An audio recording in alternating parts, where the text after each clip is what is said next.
అందరికీ నమస్తే. నేను మీ సుమాని. ఈరోజు మన లైఫ్ స్టైల్‌లో ఎగ్ సేమియా ఎలా చేసుకోవాలో చూద్దాం. ముందుగా గ్యాస్ ఆన్ చేసుకొని, ఒక పాన్ పెట్టుకొని, ఒక టేబుల్ స్పూన్ ఆయిల్ వేసుకోవాలి. ఒక కప్పు సేమియాలను వేసుకొని, వీటిని లైట్ గోల్డెన్ కలర్‌లోకి వచ్చేట్టు ఫ్రై చేసుకోవాలి.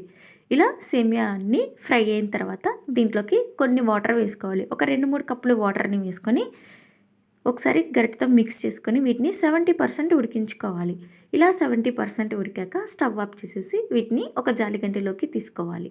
ఇలా తీసుకున్న తర్వాత ఇందులోకి ఒక కప్పు చన్నీళ్ళను వేసుకొని ఒకసారి సేమియాని వాష్ చేసుకోవాలి.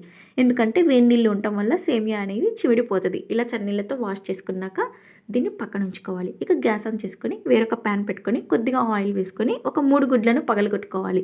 ఇలా గుడ్లన్నిటిని లో ఫ్లేమ్లో ఫ్రై చేసుకోవాలి. ఇలా గుడ్లు ఫ్రై అయిన తర్వాత కొద్దిగా సాల్ట్, కొద్దిగా మిరియాల పౌడర్ని వేసుకొని ఒకసారి గరిటెతో మిక్స్ చేసుకోవాలి. ఇలా మిక్స్ చేసుకున్నాక ఇక స్టవ్ ఆఫ్ చేసేసి దీన్ని పక్కన ఉంచుకోవాలి.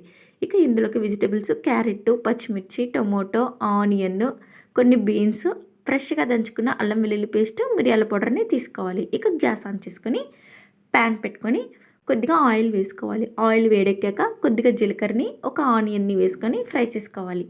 ఇలా ఫ్రై చేసుకున్నాక ఆనియన్ని దీంట్లోకి పచ్చిమిర్చి, అల్లం వెల్లుల్లి పేస్ట్, క్యారెట్, బీన్స్ లేకపోతే చిక్కుడుకాయలైనా వేసుకోవచ్చు. ఇలా వేసుకొని ఫ్రై చేసుకోవాలి. ఇవి ఫ్రై అయ్యాక ఒక టొమాటోని కూడా వేసుకొని వెజిటబుల్స్ అన్నిటిని ఫ్రై చేసుకోవాలి. ఇలా ఫ్రై అయిన తర్వాత కొద్దిగా సాల్ట్, కొద్దిగా కారాన్ని, మిరియాల పౌడర్ని కూడా వేసుకొని ఒకసారి వీటన్నిటిని పట్టించుకోవాలి. ఇలా మిక్స్ చేసుకున్నాక మనం ముందుగా ఉడికించుకున్న సేమియాలను కూడా వేసుకొని మొత్తాన్ని ఒకసారి గరిటెతో ఒకసారి కలుపుకోవాలి. ఇలా మొత్తం అన్నీ కలిసాక దీంట్లోకి ఎగ్స్ని కూడా వేసుకోవాలి. ఇలా వేసుకొని మొత్తాన్ని ఒకసారి మళ్ళీ మిక్స్ చేసుకోవాలి. ఇలా మొత్తం అన్నీ మిక్స్ చేసుకున్నాక ఇక స్టవ్ ఆఫ్ చేసేసేయాలి. ఇలా వేరొక ప్లేట్లోకి తీసుకొని సర్వింగ్ ప్లేట్లోకి సర్వ్ చేసుకోవాలి. ఎప్పుడైనా పిల్లలు ఉప్మా అవి తిన్నప్పుడు ఇలా ఎగ్ తోటి సేమియా ఉప్మా చేసి పెట్టండి. ఖచ్చితంగా ప్లేట్ మొత్తం ఖాళీ అయిపోతుంది.